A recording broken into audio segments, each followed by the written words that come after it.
Welcome back to the Get a Grip on Lighting Dark Sky series. That's right. On today's show, we have Dr. Ronald Gibbons. Now, this guy's got a lot of stuff on his bio here, but let's just read a quick couple things. He is the director of the Center for Infrastructure-Based Safety Systems at Virginia Tech Transportation Institute. And he is also sponsored by the Federal Highway Administration in the United States. Look, the guy's really smart. He's Canadian, so, got his degree at Waterloo. We had a good talk about Ontario, our province, that he calls home as well still. But you know what, folks? Before we share our conversation that Jane and I had with Dr. Gibbons, we got to go to KeystoneTech.com. That's KeystoneTech.com, baby. That's KeystoneTech.com. That's right. They're going dark sky. They're coming with us on this journey. We're going to have a little journey into the darkness. That's right. Jane and I are going to launch another podcast. It's a separate show. It's coming out early in the new year, let's say. Got a lot of plans for this dark sky thing. We want to start another lighting boom, folks. And so when you do that, you go to KeystoneTech.com. The boom, folks. That's right. Keep it easy with Keystone. Keep it easy. Light made easy. KeystoneTech.com. I want to thank everybody on the board of directors of the National Association of Innovative Lighting Distributors and all the members. We're going to take this journey. We're going to have education in Evolve. That's right. If you're not in Evolve already, what are you waiting for, man? It's a heck of a program. So go to naild.org. All my people are taking it. I get the emails all the time. Hey, just finish this module. Just finish that module. Yeah, that's right. Go to nailed.org. And if you're a member, sign up for Evolve right now. It's free. But for right now, Dr. Ronald Gibbons on Get a Grip on Lighting, Dark Sky Series. Welcome back, folks, to the special release. This is the Dark Sky series, hosted by myself, but also the great and powerful Jane Slade. The purpose of this show is for us to, I copied Joe Rogan. Okay, sorry. So the purpose of this show, though, is to kind of build the ethical case for dark sky amongst, people who sell light bulbs every day. And I don't say professionals because not all of us are professionals. Some of us are counter sales guys. Some of us are outside sales reps. Some of us are inside. Sometimes we're in warehousing or whatever. And so this show is about all of us to start thinking about the dark sky. Ron Gibbons, welcome to the Get a Grip on Lighting podcast Dark Sky series with Jane Slade. Great. Thank you. Jane. Hello, Ron. It's so nice to see you again, at least virtually. I think the last time I saw you was at Salk in San Diego, 2019. So that was a while ago. And you were presenting on soybean plants, which I have questions about that. We'll get into it. Okay. But we have decided that we want to start the show by asking each guest if you have a personal experience that you had under the night sky, some sort of interaction that you had with darkness, which is so much harder to find on this earth, that was moving to you, either in your work, your personal life, or in how you think. If you have a personal dark sky experience that you want to share with us. I have that fairly regularly, actually. I own a piece of property in Northern Ontario that is backs onto a dark sky reserve. And so the back of my property is a dark sky reserve, and the front of my property is a lake. And so many evenings, I end up sitting on my dock in the lake, staring up at the stars, and enjoying an adult beverage with my wife and sitting and chatting. And so I regularly have dark sky associations. And actually, the cool thing about it's right on the border of where you can see the northern lights. So we've sat down there on the dock before and seen the northern lights off in the distance, and you can enjoy that. That's a pretty spectacular experience. So, I'm from Ontario, right? So I'm thinking you're talking about north of Napanee. Where are you talking about? I'm not that north. I'm up Gravenhurst, Bracebridge area. Okay, yeah. I know exactly what you're talking about. Yeah. It's funny because I think Canadians are very privileged when it comes to this dark sky problem. Yeah. Because Canada is enormous. And there's so many places where you can go, and they're not dark sky preserves, but in any other country, they would be a dark sky preserve. It's just that there's so many areas like this that we don't really have to worry that much. My father-in-law has a cottage in Ontario that backs onto a provincial park.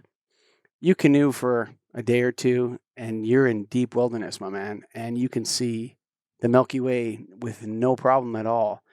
Many nights. It depends on the clarity, and there's other factors that go into it, but there's many times with my children and that when we've canoed out there, and it's just spectacular. And I want to say that, maybe I've taken that for granted when I'm so passionate about this dark sky issue. I think, Jane, maybe and I'm going to give the show back to you here, but I think in my mind, I'm assuming when we started this that everybody knows what I'm talking about, but I'm not so sure that's true. I've seen the Northern Lights. I've seen the beautiful vistas of stars that would blow your mind away. Yeah. And I just don't. Yeah, Ron, go ahead. Yeah, no, I have a scar on my forehead that reminds me of dark skies because I was out camping with I think it was grade 8, with a teacher who didn't want us to bring any flashlights to experience this. And we were in Alberta at the time. And when you don't have a flashlight in the dark, you walk through the woods with your hands in front of you like this.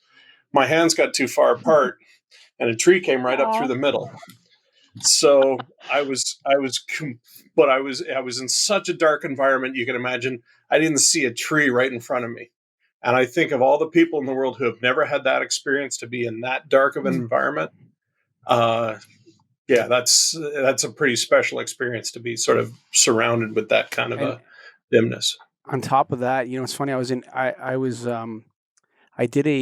There's something called Air Cadets in Canada. I don't know if you guys have cadets in the US or whatever, but I was part of the Air Cadets for many years in my childhood from 12 till 18.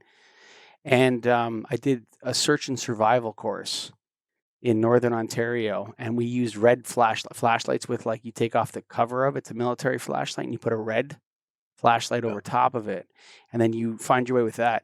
And the ability to see in the dark is actually something that other guests on the show were talking about as being part of learning to become a human in a way. Like not being able to see in the dark is a function, not because you can't see in the dark. It's because you've never tried to see in the dark. It's like a muscle that is exercised, and people can learn to see in the dark better with more exposure to it. So it's interesting that we're sharing these experiences, but you touched a soft spot for me, Ron. Jane. Well, I've even recently heard that we are weakening our pupils because we're never really getting outside of this sort of moderate amount of light. So we never get to the total darkness, and we never get to that really bright light. So actually there are very iris pupil, I mean, it's probably a muscle, I don't really know. But it's weak because we're constantly in this mediocre amount of light that sort of is kind of melatonin producing, because it's not enough to release serotonin a lot of the time. So it's a muscle problem in our eyes, and it's also a hormone problem in our bodies.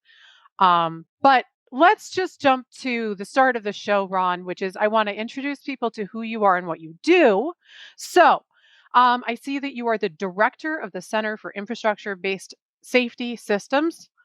We're going to want to dig into that at Virginia Tech Transportation Institute, which actually helps describe it a little bit more. Can you tell us a little bit about what you do in your role?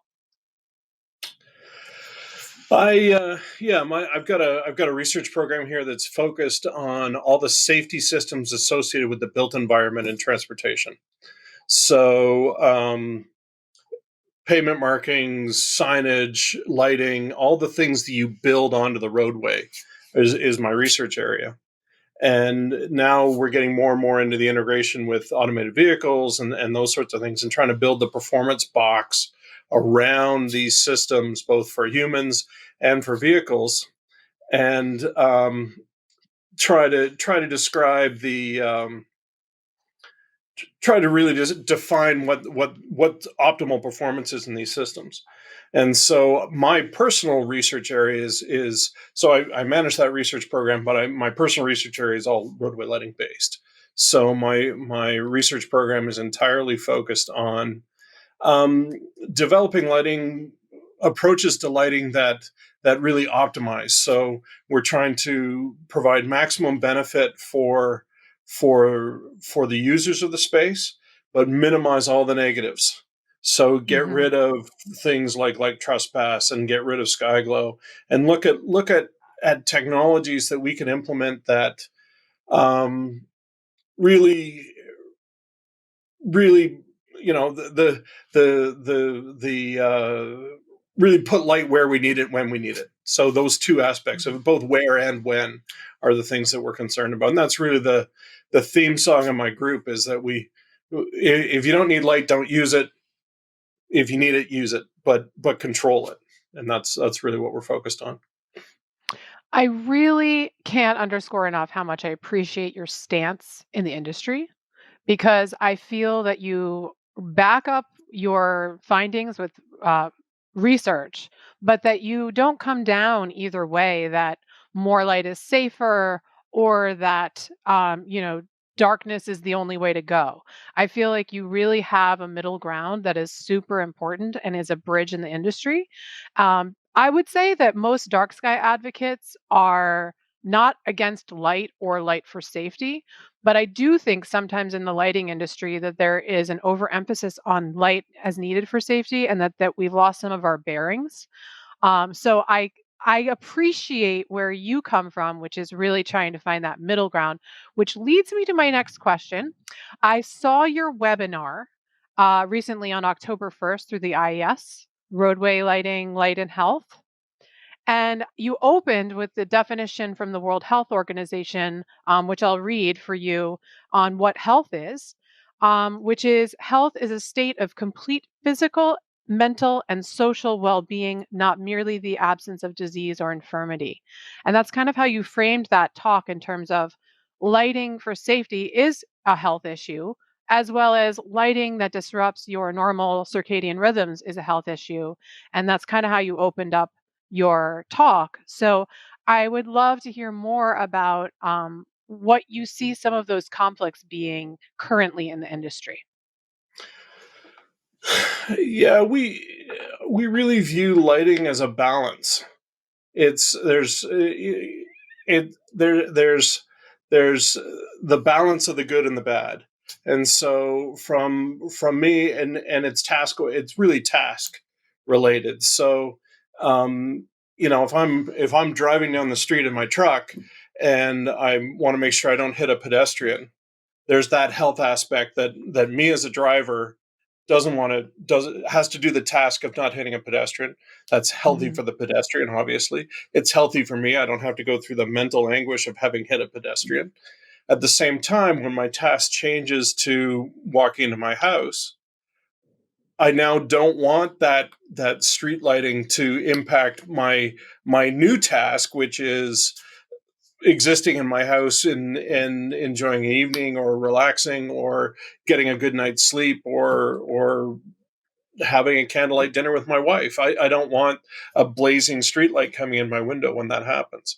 So along the way, I have to balance those two. As a human being, I have to balance those two things. As an industry, we have to balance those needs as well. So I've got the needs from a driver. I've as an industry, as a lighting practitioner, as a lighting agency, I would have to provide the lighting for the task of the driver. But I also have to think about the task of the person in the house, and I have to think about that too to provide them with the lighting for the lack of lighting for that task. And so Mhm. that's the balance that I have to work with in that environment. Yes. I even like to extend it to not when and why, but who, what, where, when, and why. I think is really important for lighting, because, if you're going to have a 16-foot high pole light, area light that's going into a second floor residence, that's an important who that may not be considered in all lighting design factors. So I also know that you've written over 80 published papers on roadway lighting, photometry, and target visibility on the topics of light and human health, spectral effects of new light sources on roadways, visibility of police vehicles, soybean plants, and we can dig into all of this. But I just want to start. What's the most fascinating piece of research that you are going through right now? Well, we're doing some interesting work because of I have a test facility here that is so I've got a 2.5 mile long test road that we use for a lot of things, but part of that is because it exists. It's a full scale test road. I've got a variable lighting system on it, so I've got 6 different lighting systems mounted out there right now that, of a flick of a switch, I can switch from this CCT to this CCT, or this uniformity to this uniformity, and it's just I can just switch those. So the our research focus has always been full scale applied research. It's not in a laboratory. There's some of that going on, but we really try and take laboratory results and put them into the real world. So we're doing some work right now looking at some of the more traditional definitions of light and health, so melatonin and some of those things that are going on, which we're enjoying, and we've got some good partnerships going with that, which is interesting. Um, but at the same time, we've done. You mentioned the soybean study. If you can imagine Mm. a study where you're running an automated lighting measurement robot in a farmer's field at 2 o'clock in the morning in Illinois and measuring lighting, and then you go back there 6 months later and harvest soybeans. Like, that's a pretty diverse project for what a lighting person typically experiences. So um, I can't really focus on one particular project. There's Mm. just Mm. been so many cool different aspects of things that we've been able to study as part of this, that it is all kind of meaningful, and so our job now is really trying to meld all these into a process where we can really provide guidance that we need to go moving forward. Getting to that soybean study, Ron, I got to say that was haunting to me. That light at night, artificial light at night, Alan, could actually delay yield. I think it was up to 7 weeks maturation and delay. And then the yield of those soybean plants that were closer to the road lighting was also reduced. So, and that those plants tend to grow longer and leaner. Yeah, So it's as if, this scares me so much because we're consumers, plants are producers. We absolutely need producers to be on this planet, and we have no idea how those changes are going to cascade through the producers of our planet. So I find that haunting. And what were some of the repercussions of this study that you did? How did the industry take it? Were there any changes that happened? yeah. So the background on that, there's actually a couple different plants that react this way. Rice and soybeans are the two primary ones. What a soybean plant does is the nature of the soybean plant is such that it uses to trigger it to flower is when the night starts getting longer. So it uses the solstice to trigger it to flower. And so if it doesn't get Mm. the solstice, if it doesn't realize the solstice happens, then it will never flower and it won't produce a bean. So in a roadway lighting situation, that plant never sees darkness. And so it never causes it to trigger and flower. So it just keeps growing. So when a plant flowers, it flowers and then it creates a bean, and it takes all of its energy from the plant itself and it puts it into creating that bean. So the plant effectively kills itself to make the bean. But if it never flowers, it just keeps growing. So we were in fields with 6 foot high soybean plants, where in the rest of the field where it wasn't experienced lighting, the plants were about 2 feet high. And so the interesting thing there. So what we were able to do with that is really measuring that lighting, and really kind of defining where the limits of that impact on the plant was. We can overlay that with the lighting measurements we took and say, okay, light trespass above this level into that field will cause issues with these plants. So now we can actually develop a specification that says, okay, along the roadway here, don't put light in the field. And so, it led to putting on some house side shields on some of the luminaires to block light going into the field. It developed the new standard. And so there's these limitations that we've got now in those areas. So that was on intensity and color, or just intensity? The interesting thing is we did it both under high pressure sodium and solid state, and the impact was really related to the PAR, the photosynthetic active radiation, and so we were able to calculate it, and the differences between CCTs were so minimal as compared to the light intensity. It was really the most important thing was the light intensity, not so much the color.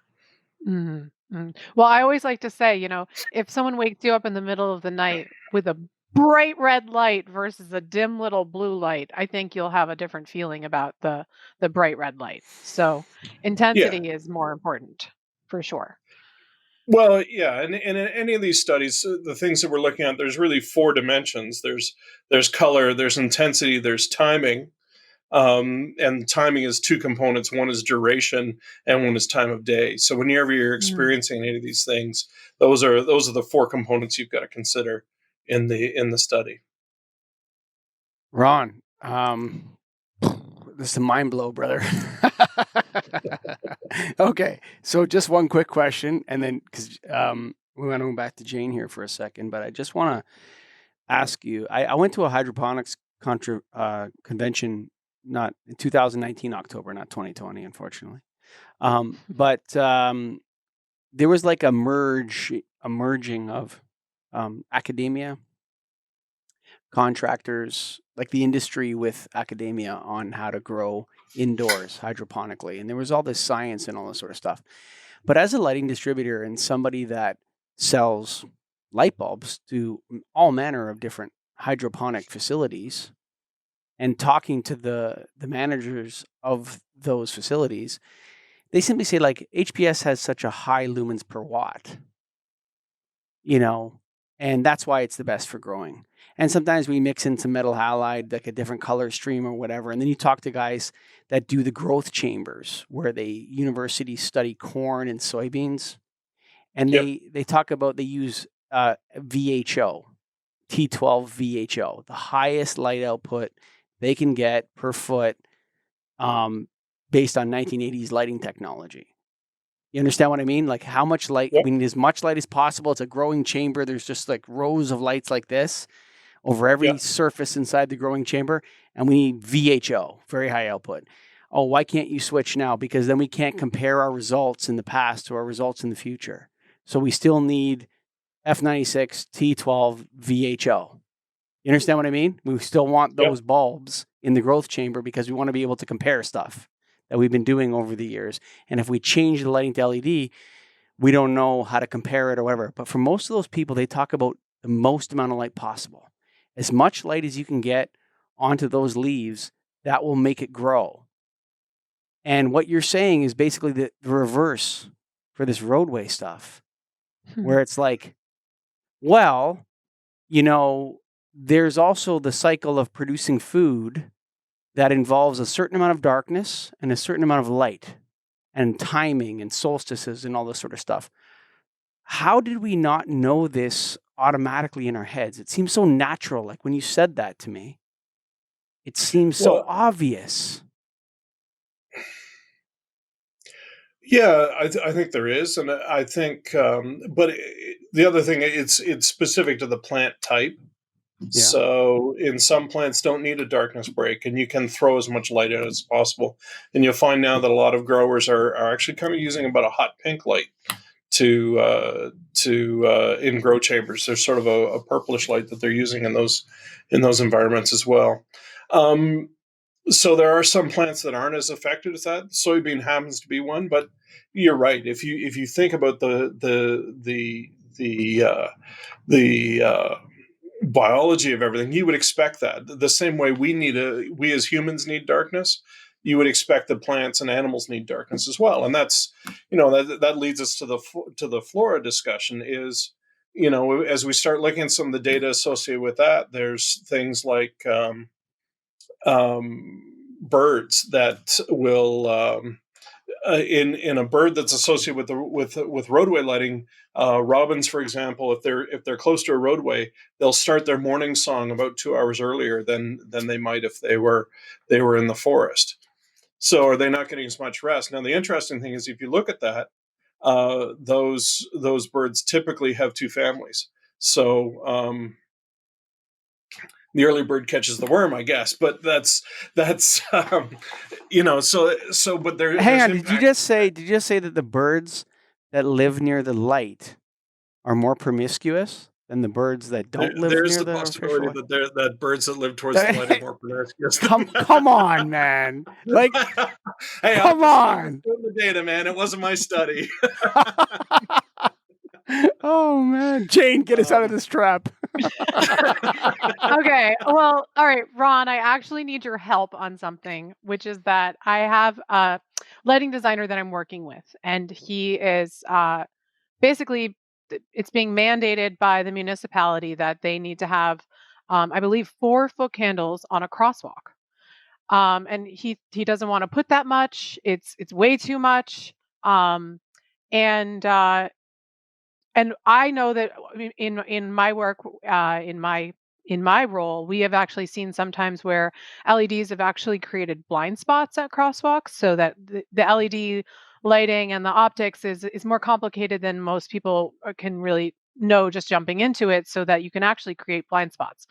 But so this particular lighting designer, we're looking for a study that actually showed that actually above 2-foot candles, which is the typical recommendation, and correct me if I'm wrong on that, but above 2-foot candles actually showed that the pedestrians walking across the crosswalk in the 4-foot candle range actually felt less safe because the perceived sense of safety was affected by the idea of, why is this lit so brightly? What am I not knowing? What am I not perceiving?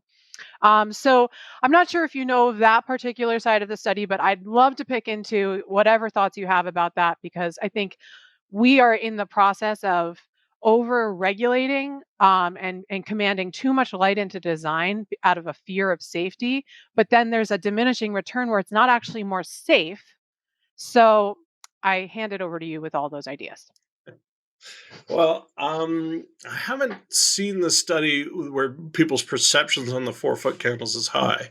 I did a study that came back with 2-foot candles or 20 lux. I think many moons ago, like 1970s, they did a study in Philadelphia that worked with, and they came back with 40 lux as being the optimal. And now they came back with it being vertical. And that's the tricky thing here, is you have to remember that we're talking vertical illuminance in the crosswalk, not horizontal in the crosswalk. And so we did a study like that and similar here. And now this was pre-solid state. So this is 17, 18 years ago. And what we found was that for a crosswalk, specifically a crosswalk, if you provide 20 vertical lux on the face of the person walking across the road, vehicles approaching from this side, that was the optimal detection distance. And why the vertical lux is important is because if you don't light that pedestrian enough, so years ago they'd say, well, you put the pedestrian in silhouette, you light behind the crosswalk, that's much better. So if you imagine you've got a pedestrian that's very, very low luminance here, and the vehicle comes along, then the headlights start to hit. Headlights hit, and as they approach, this face of this person starts coming up from dark to bright. And there's a point where if you've got a bright background, they actually match the background, and the person will disappear. Invisibly, they lose the contrast and they disappear. So that's why we say, okay, 20 vertical lux on the face. But you're right. I can see the perception that if this thing's lit up, and why is this? Why am I being highlighted here? Is one of the issues that that can come up. So, the 20 vertical lux probably came from us. I can understand the 40 lux being too high, because at the same time, you really want to design a lighting system that doesn't make people uncomfortable. People typically don't want to be highlighted. You're walking downtown. You don't want a spotlight following you around as you move around. And that's the kind of thing. And so those are the things that we're dealing with. And in particular, there's been some designs where they kind of do baller designs from the sides and things like that. And what you end up doing is throwing the light onto the pedestrian as they're walking into it. And so you also don't want that, because suddenly they've got glare and they've got diminished visibility of what's happening. So our approach has really been trying to specify a lighting design level that can be integrated into the natural run of the luminaires. So you're providing enough light on the roadway, but not having to do special light for the roadway. And that way you can work that right into the cycle. And so to be effective, you almost want the pedestrian not to know they're lighted. You want them to feel safe, but you don't want them to be highlighted. Okay. Right. So I have the special benefit of being the guy who calls out names and says things about associations and organizations. And I've been doing that for years, Ron. And so here's my concern. Number one, you don't have any maximum light levels. You have minimum light levels all the time in light, right? So no one ever says like the maximum light level at this application should be this. It's always minimum. So it's assumed that if you just do more, it's better. The more, the merrier, right? There's also no lighting metric which talks about uniformity or about the opposite of uniformity, contrast, where it's like what you want to create is this number on the contrast scale, right? So because what it'll do is if you keep the light in this way and that way, then the person walking across the street can see enough, and the person that's driving the car gets alerted that there's somebody on the street there, right? And we can do this with lighting effects, and you see it all the time in theater. It's almost like you should take guys that do lighting for musical theater and say, make a crosswalk for us where everybody would see the person crossing the street, but also so that, when you're on a stage, you can't see the crowd, right? But also so that the person who's on the stage can also see like enough around them so that they feel comfortable. What does that crosswalk look like? And so from a lighting perspective, it's like, oh yeah, you're going to do this. You get contrast and uniformity, and then not having that min and max. It's like we need a number that on the scale of contrast versus uniformity goes like this, and then the light level goes like this or something, some sort of box. This is what you need here. And it's 3-dimensional. It's not 2-dimensional. It's not one or the other. They have to be together. Yeah, I agree. And those are the things we're starting to work on. The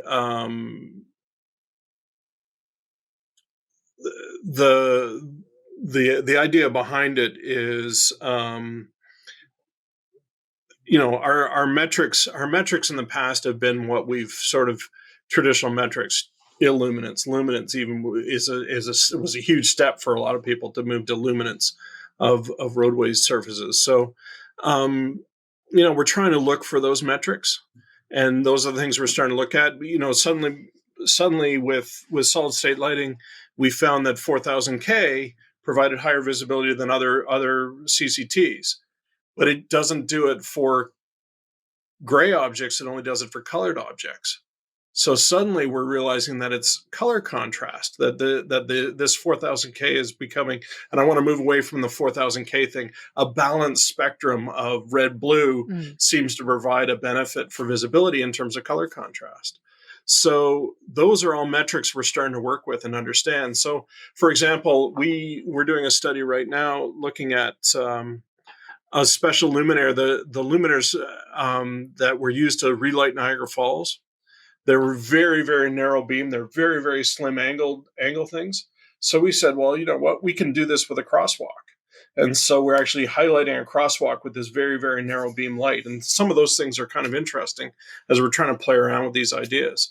The other thing, the really interesting that we found with the crosswalk study, and this was years ago, is if we added more light behind the pedestrian, it actually made the pedestrian harder to see. And that's all contrast. So to work towards a contrast metric, we tried to do that a little bit with a few years ago, IES dabbled into what was called small target visibility, where the lighting was assessed based on the visibility of a small object in the roadway, and that metric still exists in the documentation, but it's been downplayed a little bit, and it was just for that because you couldn't really measure it, and so the links to a metric is be able to measure it in the field. And that's one of the limitations of these things, and why we always end up kind of heading back towards some of our more traditional metrics is because we can easily measure those. And those are the things that we're working on now, is to figure out. But with CCD cameras and things like that, we're starting to move out of that limitation, that we can actually get into some of these more exotic metrics. As to the maximum luminance, yeah, we agree that and what we've always relied on with setting maximums has been the fact that we've assumed that people don't want to pay for more energy than they have to. So that assumption is incorrect. Well, and that's what we're gathering. I'll tell you why. Because people just when they're changing their roadway lighting or they're changing their outdoor lighting, they're only thinking about the rebate they get from it. Well, and that's rebate. And that's certainly, but if you're... but hang on. The higher the wattage of the LED bulb, the higher the rebate. Yeah. Mm-hmm.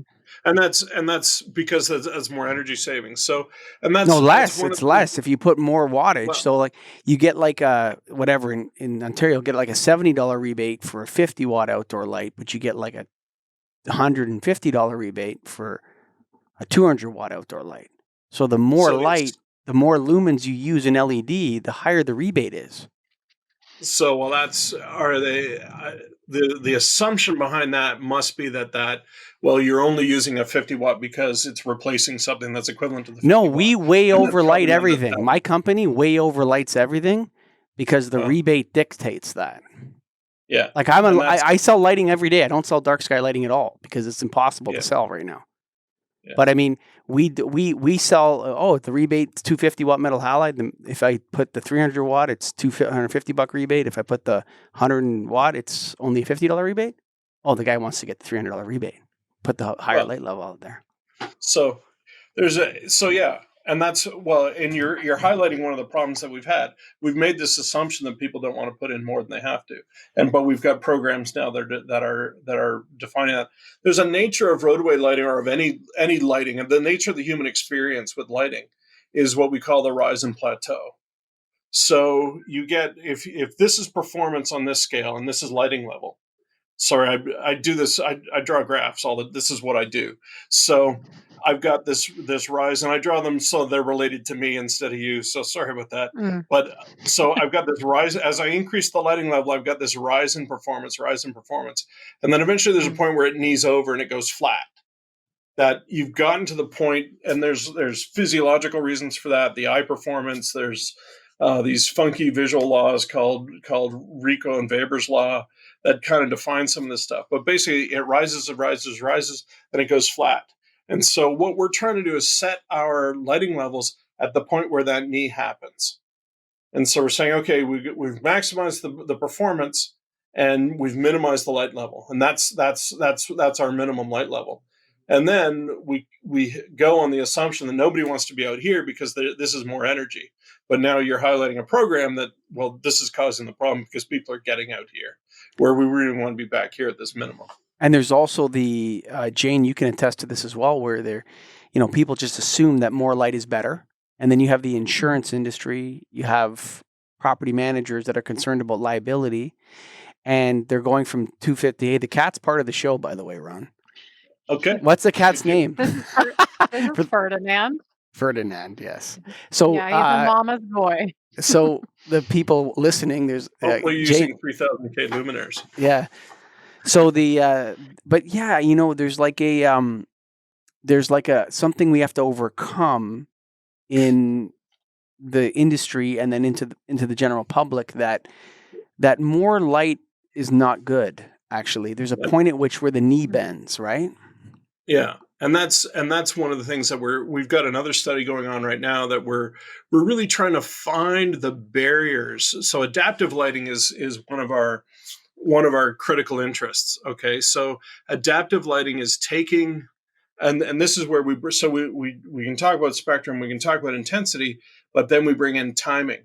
And so this is really taking a control system now and saying, okay, this much light isn't needed anymore, let's dim it. And so some cities have adapted this, taken this really, really quickly. Cambridge, Massachusetts has done it. Tucson, Arizona. That's where I live. I'm talking to you from Cambridge. I could talk to you about that project for sure, but please go on. Okay, so our project is studying Cambridge, and we're really trying to find the barriers of what's causing people to be scared about adaptive lighting. And so we were up there in September. Finally, COVID broke enough so that we could actually re-enter Massachusetts. My guys got a COVID test, and as long as they had a valid COVID test within 72 hours of arriving in Massachusetts. So they actually sat at the border of Connecticut and Massachusetts for 2 hours waiting for a phone call. But so anyway, another long story. But what we're looking for there is the barrier. So what's causing people to be scared about it? And so we're looking at crime rate, we're looking at crash rate, we're looking at people's perceptions, we're trying to talk to the utilities, we're trying to talk to the town managers, we're trying to talk to the police force, and we're trying to talk to the public, to go to the bicycle association and say, so what do you think of this adaptive lighting? Half of them probably don't even know it adapts. And that's really one of the important things. And if you dim your lighting half the time, you don't even know you've dimmed it. And so those are the things that we're now trying to figure out with adaptive lighting is how to implement these lower lighting levels.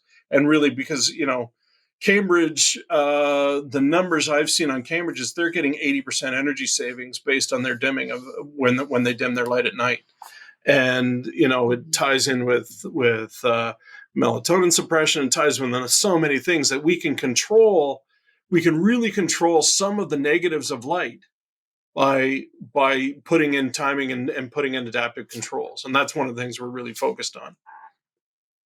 Yeah, so I live in Harvard Square, and there's a pretty famous case study in Harvard Square where the lighting levels actually dim down at midnight. I believe it's 30%, or maybe it's 30% at 10 p.m. and then it's another 50% at midnight.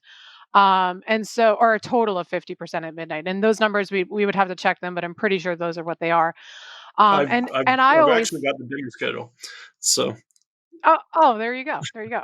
So I always say that it's a very forward-thinking idea to turn the lights down or off in this age of LED lighting. And that, when I hear the words energy savings, I kind of want to gag, because for me, what is most upsetting about the current state of lighting in the world is that we're triggering wildlife, and that one light fixture has the ability to cause light pollution up to 120 miles away. And so, for the most part, people walk. I'm a resident of Cambridge. It's very rare that I'm walking around Cambridge needing city lights after midnight. Now, I know there are shift workers and people who really truly have a need, but it is certainly a reduced need for the population. And so I do think adaptive lighting controls are going to be a super important tool, but you're right. It's all about trying to get people behind it. And, it's a very scary thing for people to think about reduced light levels, at 2 o'clock in the morning. It's just a scary thought. It's a hard idea to sell. Yeah, and that's really, yeah. Sorry, I've talked to people in New York, and they're like, "Well, we're the city that never sleeps." Well, okay, maybe that's because you got your lights on all the time. But sorry, that was a little bit of sarcasm. It's okay. Feel free to let rip. Yeah. So I heard in the back of an elevator, sorry to interrupt, but I was at a conference in New York, and I heard in the back of an elevator these two guys saying, yeah, New York got it all wrong because they installed 5,000K LED lighting everywhere. And I can tell you that my friends live in Brooklyn, and there's this high intensity blue light streaming in their windows all the time. So New York could serve to do a little lighting revolution in terms of how they light their streets at night. Amen to that. And what we're finding is the overall intensity of the light is by far more critical than actually the color. Other Mm. than this benefit, we're seeing the safety benefit, but some of the other stuff that we're seeing is less color related. It's all intensity related. So the intensity that you're experiencing at that time is really critical. You know, you're getting as much. In a lot of cases, people are getting as much light off of their cell phone when they read their cell phone before they go to sleep. They're getting as much of a light as they are off of a street light, but at the same time, the whole experience, we've got to control the whole lighted experience and make people Hmm. understand that it's okay. We'll deal with the street light because that's an agency thing, but you also need to start thinking about your t. You know, I don't have a TV in my Yeah, but bedroom it's because I don't still, want. you know what though, it's still part of the same problem, right? So Oh, yeah. you know what I mean? It's like I don't buy that. You know, people write off the streetlights because everyone has their cell phone in their face. That's the number one excuse in the lighting industry, by the way. Is The it number one, okay? yeah, the number one excuse to do nothing is because it's not the street lights. It's the cell phones in Well, everybody's faces. It's not our fault. It's their fault. And yeah, I don't buy that. I don't think that's a. well, and I'm less concerned about that. I'm more concerned about the intensity because we're wasting we're wasting energy. We don't know what the impacts we have on flora and fauna are. You know, we've got a few examples now that we understand the flora issues, and the fauna issue is just coming to light. We've got a few examples there that we're trying to figure out. There's you know, I'm totally against lighting bridges, for example. All those decorative light on the underside of a bridge. Hmm. I was at an Allen conference and was publicly retweeted that I declared that bridges need to be beautiful during the day and invisible at night, and that's kind of what I believe.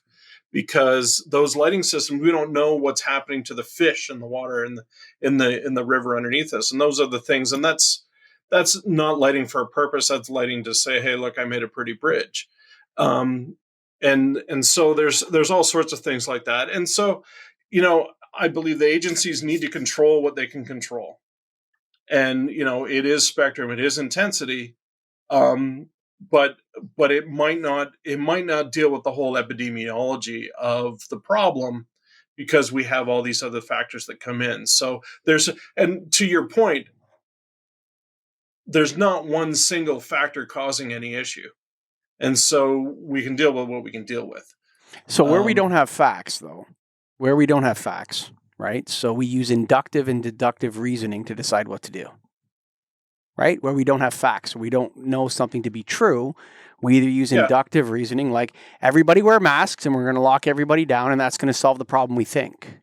And who knows, you know, you have these different, then you start measuring results as you go and you do different things. And then there's deductive reasoning, which is a type of a reasoning where you say, well, obviously, if we take this and we understand there's an effect here, we don't need to know exactly what the effect is, but through deduction, we know that there's going to be an effect here. And we talked to Dr. Zebul Ashore, who said there for sure is effect on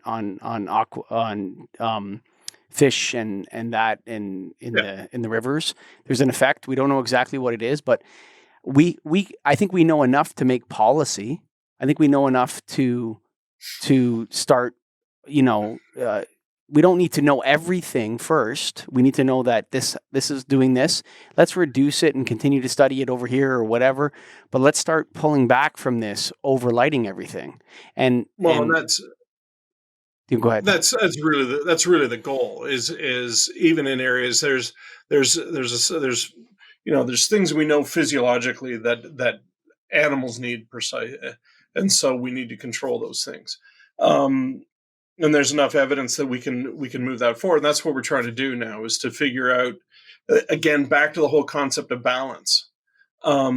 I would never, we've got human usability, human safety on one side. You've got animals, you've got sleeping, you've got all these things, energy consumption. You've got all these things that are kind of in there, even user perception and people's own comfort in the space, their mental health. There's all sorts of things that are happening in this space, and Hmm. balancing all those things is really the key to it. And so I would never, there would be people that argue that, well, pedestrian safety and roadway lighting safety is by far higher than waterfowl refuges where a freeway happens to go through. I would completely disagree with that. At that point, we make the balance. We've now got the technology, and remember, we control technology and things like it's only been around for 5 or so years, so in greater availability. So, but now we're starting to break into the technology that allows us to say, okay, during waterfowl nesting period, we dim the lights down or turn them off or something like that, and we put up a sign that says, hey, by the way, the lights for the next 2 miles are turned off because we have water birds that are nesting here, and we're making those water birds as important as you are. And that's really the thing that people need to understand, is that the human, the humans are integrated in with the rest of society and the rest of the earth. And we've got to put the policies and the programs and the technology we've developed into play so that we can bring all those animals that we've been suppressing and plants and whatever else up to the same level as us. Did not plan on going there, but there you go. I've done it. What's good for the goose is good for the gander. I love it. I love it. I think that the human health will be the greatest indicator will be wildlife health in the coming decades. So if we don't protect wildlife, whom we are completely dependent upon, whether we like it or not, we will feel the impacts, especially given the landmark UN report that came out in 2019, which is saying that we're looking at up to 1 million species going extinct in the coming decades. And, we've changed a factor that's never been changed before. And to your point, Ron, I feel that we have these control systems. So let's start to rapidly experiment with them. And I think it's totally time to say, look, we have a species here. Let's see how we can support it. And let's communicate that to the community and create that kind of conversation. And that actually leads me to another point, which is that, we have these constant RPs that come out, codes that are written by either institutions or cities. And I'm finding that the light levels are seldom going down. So that really we're almost legislating for light levels to go up. So how do we? Your research is very important to kind of bring it back down, and I appreciate your voice as someone who is both advocating for roadway safety as well as the health of wildlife. But how do we get everyone on board as we kind of look at all these recommendations with higher and higher light levels? Well, that's the trick. So take IES RP8. I'm on the committee. I've been working with. I'm a past president of the IES. I've been involved with the IES for years. We did a couple things with RP8. For example, is we put it on continuous maintenance, and what that means is that if we want to change a paragraph on RP8, we don't have to wait for the next cycle. We can just send in an errata or an addendum that says, by the way, remove paragraph X and put in paragraph Y. So that takes us to the point where we're able to be much more rapid in terms of implementing. So as things come out, that's our goal. We haven't done a lot of that yet, but it's our goal as we move forward to do that. We're slowly moving some things in. So the next version of RP8 or one of the addendum we're looking at for RP8 is to put in a luminance selection criteria that is based on user need rather than on facility type. To say, okay, you've got a highway, you got this much traffic, you've got this many pedestrians, you've got this many parked cars, obviously not on a highway. So you got a city street with this many pedestrians, this many parked cars, and things like that. And we kind of a weighting system that leads you to a luminance criteria. And so we're trying to move those things closer to that limit. So that's coming out in the next version. As unfortunately, we're a kind of a fickle industry. Sometimes people have to get used to working with these kind of things, and so those are the next steps. Is we get it out there, we get people working with it more and more and more, and then we refine it. And so it's a process. And a lot of people say, well, the IES moves so slowly, I'm not going to be involved. But you have to be involved because the needle won't move unless people are involved. And so you know what we're doing at Nailed, and I'm just going to give a little plug to Nailed here. So we just had a board meeting today, and we're going to be creating an education program. So that goes both ways. So we're going to be creating in our LS Evolve program, we're going to be creating training because a lot of lights are not designed, A lot of outdoor lighting there's no lighting designer, there's no engineer. It's just a distributor selling a contractor a light fixture, and he goes and puts it up on a building or in a small town or something like that, and nobody's giving it any thought at all. And so what we're doing is we're going to try to train from the bottom. So the policy comes in from the top, and then people are pushed up to read the policy and learn it.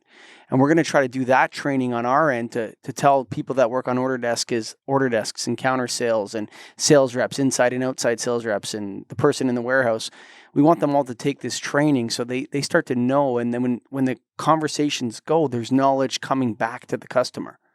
And so I think it takes like the industry just to accept this as an issue. And then all the associations like NAILD and NAMCO and IES and the NLB and all these different associations start acknowledging that we need to do this. We need to do this. The rules are there. Let's do it.